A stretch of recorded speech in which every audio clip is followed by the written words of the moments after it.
Hey everyone, welcome to Locke Outdoors. And I can tell you right now, this is the typical Newfoundland weather we're having today. It's about 3 degrees Celsius, it's wet, it's drizzle, and it's windy. And today, I'm going to light a fire with whatever's in my fire kit and boil some water and have a coffee. So, stay with me, and after the intro, let's see what happens.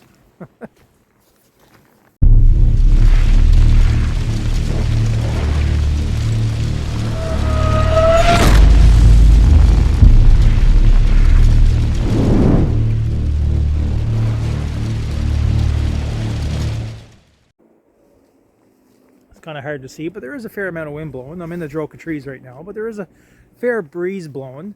It's cold and it's miserable. So I was going to do some practicing my skills in lighting a fire.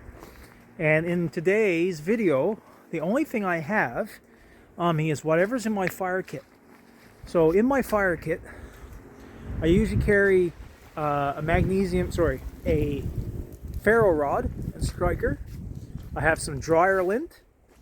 I have a Torbay Torch, and I have, what else do I have? I may have a little bit of birch bark in there now, and I have a lighter. That's all I have in my fire kit. So what I'm going to do today is I wanted to light a fire and make a coffee in some wet weather just to get some practice. So that's what we're going to do. Now in previous videos, look at this. Pretty wet. In previous videos, I was showing you how you can use tree sap as a fire starter, especially on like a survival wick using hemp ropes. Now I need to make a correction, and I didn't realize I said it until about a week after, and my a good friend of mine, Ken, we were out for a walk. Ken goes to me, "Do you know the difference between a spruce tree and a fir tree?" I was like, "Yeah." I said, "A fir tree has blisters, and the spruce tree does not. And plus, a fir, you can't roll the needles in your fingers because they're flat. F for flat." Well, he said, "So you're telling me that you know the difference between the two trees?" And I'm like, "Yeah, of course I do." He said, "So why did you call the fir tree the spruce tree in your video?" And I'm like, "I didn't. I called it the fir tree." Oh, I went back and looked and I called it a spruce tree. You know, not very often am I walking through the woods and I look down and I find this. Actually, it was like that right there. It's not very often I find a water bottle. And then I look up and I see this.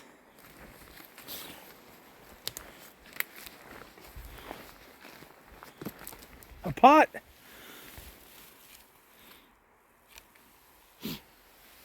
Some sort of straw. Like, I don't know what that is. Some sort of straw. Look at that.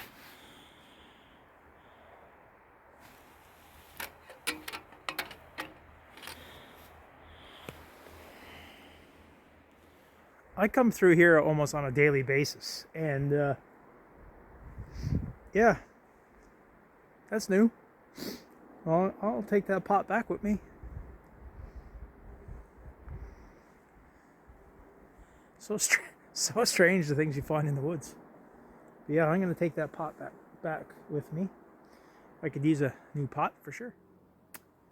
Okay, so I think I found one of the worst possible spots to light a fire, and I'm going to give it a shot. Now, the reason why I'm picking here, even though the location is bad, there is some relatively potential good trees. There's a couple of dead standing trees right there that I can chop into, and a couple right there.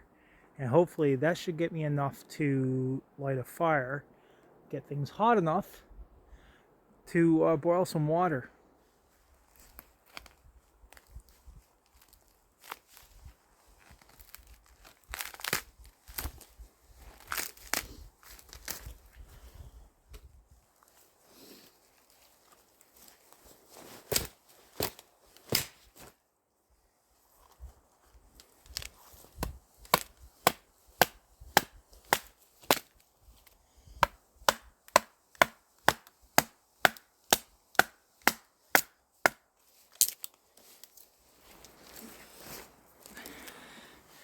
Now this is this is at the very top of the dead tree that I just tore down. And this is very good dry wood. This stuff here, it's what they call punk wood. It's not the best at all, but it'll burn once there's enough fire in it. But this stuff here is super dry. This will burn. So I'm going to process this down, and then I'm going to light a fire.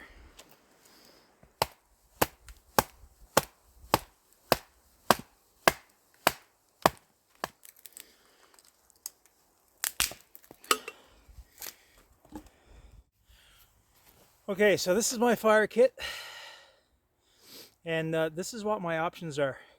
In it, I have a Torbay Torch. This is my own design right here. I have a bag of dryer lint and a few pellets, tree pellets. I have some jute twine, which has seen better days from the snarl that it's in. I have my severely worn down ferrorod and striker. I have my survival wick, which you soak in the fir sap to get lit. I have my Sparrow bushcraft striker.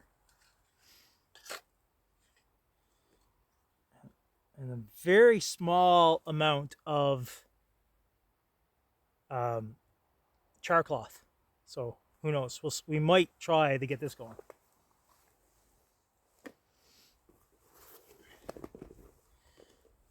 I have a lighter and a piece of quartz for my flint and steel.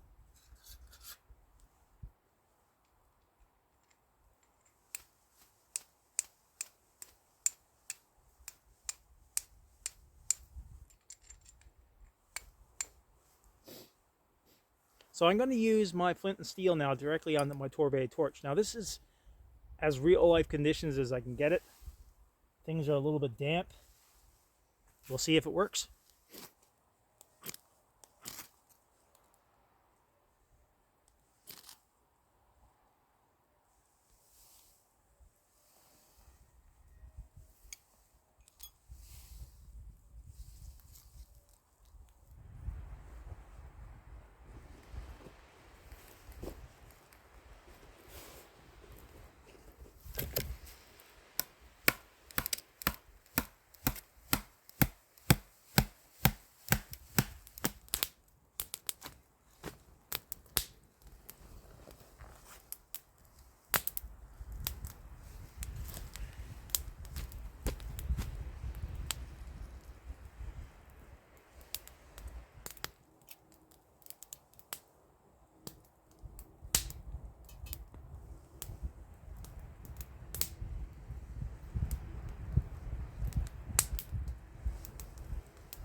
Coffee coming soon.